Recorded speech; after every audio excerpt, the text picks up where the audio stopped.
On the evening of the 7th of May 1945, an announcement was broadcast across the radio of the UK announcing the end of the Second World War for Europe, and that the next day would be VE Day, a national holiday. So on the 8th of May, there were celebrations throughout Europe because Germany had unconditionally surrendered. Although the war wasn't fully over for the rest of the world, the USA and Japan were still fighting, and VJ Day, Victory in Japan Day, wouldn't be until later in 1945.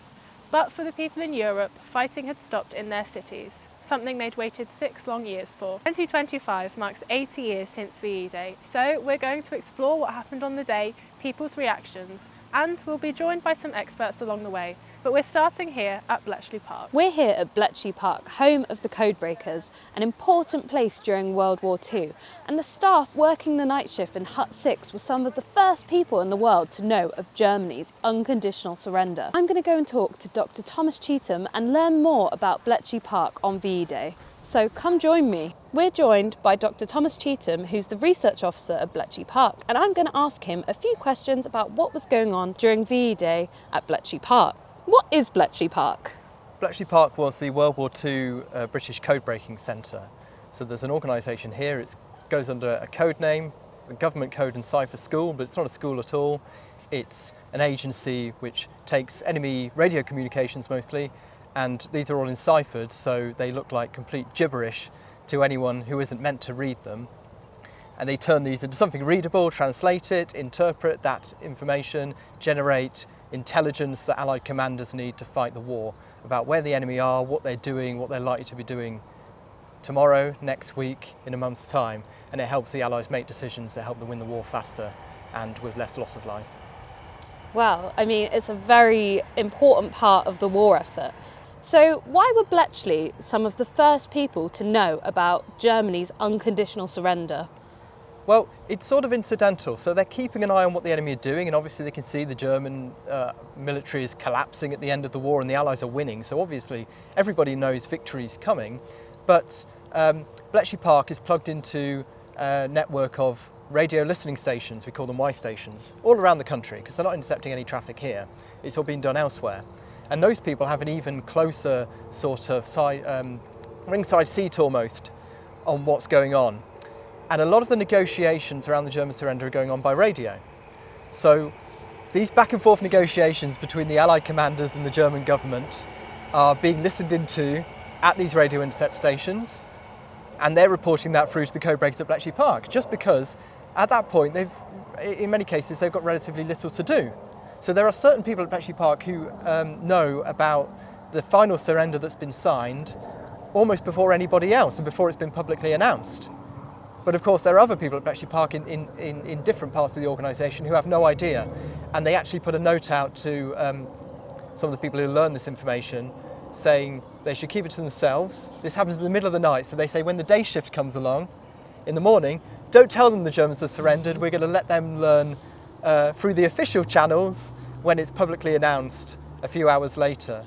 But because they have this radio interception capability which they're able to exploit at Bletchley Park, they're able to eavesdrop on what's going on with the surrender negotiations, just like they've been eavesdropping on what the enemy have been doing for the last 6 years or so.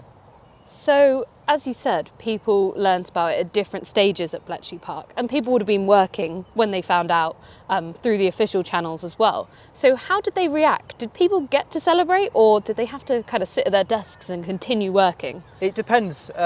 If they're on shift at the time, they've got to keep working. And Bletchley Park still has a lot to do. If you're working on even kind of German intelligence, there's a lot of winding down and kind of record organisation that has to happen before everyone can go home. But there are people here working on Japanese ciphers, and the war with Japan will go on for several months.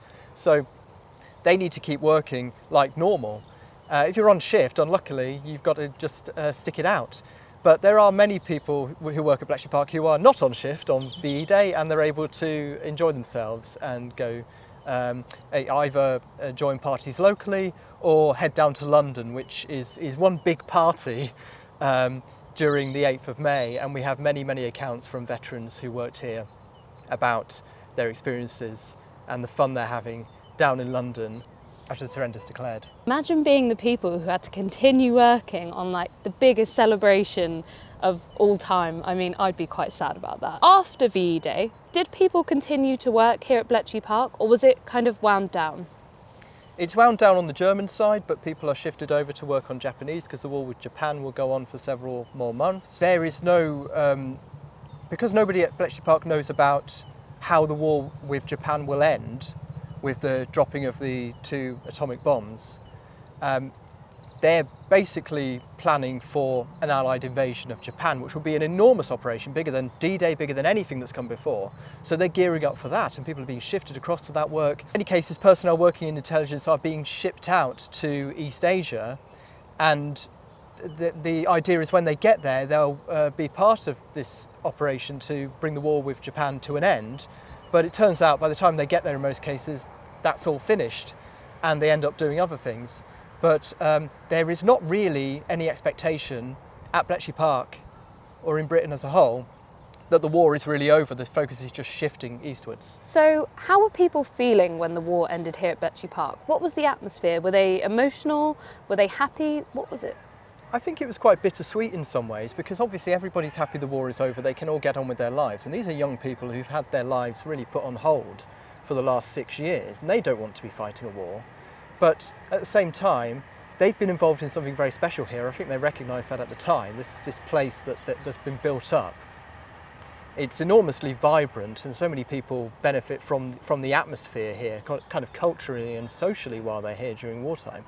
And they're going to have to put all that behind them and move on back into civilian life and disperse and you know, whatever that brings. It probably won't match up to the sort of camaraderie that's existed at Bletchley Park.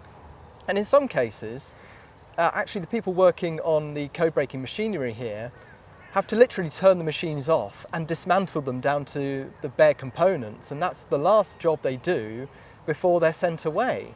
So in some ways it's a really positive moment for everybody in the country, but in some ways also it's the ending of something here, and it's quite bittersweet. Thank you so much for joining us today, Thomas. It's been really interesting to chat to you about Bletchley Park and VE Day, and I'm going to head off and find Katie, and we're going to tell you some more about VE Day. Hi Katie. So I've just been talking to Thomas, who's the research officer here at Bletchley Park, and he's been telling me all about what Bletchley Park was doing on VE Day. What have you been finding out? Well, I heard a really great story. So some women were on shift when it was announced that the war was over, working on these holorith machines. And when they heard the news, they celebrated. They threw their cards up in the air, like you can see behind us. And of course they did a little celebration dance. But then their supervisor walked in and said, no, that's enough. Tidy up, back to work. Such a shame. Such a shame, but it's a great story. Do you know what I think we need to do now? I think we need to head to London, which is where the biggest party was going on. So I think we should go. But do you know what I think we should do first? I think we should get into costume. So should we do that? I think so. Ready? 3, 2, 1. The magic jump worked. We are here in London and we're ready for VE Day in our dresses.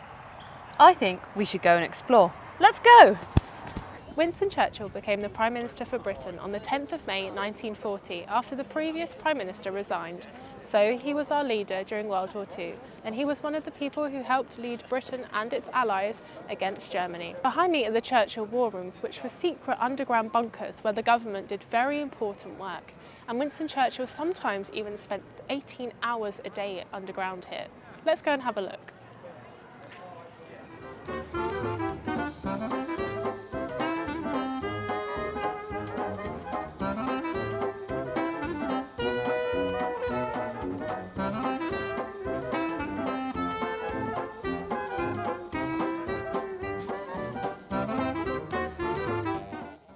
So of course, Winston Churchill played a very important role in the World Wars, leading the people. But there was a general election in July of 1945 and he didn't win the power back.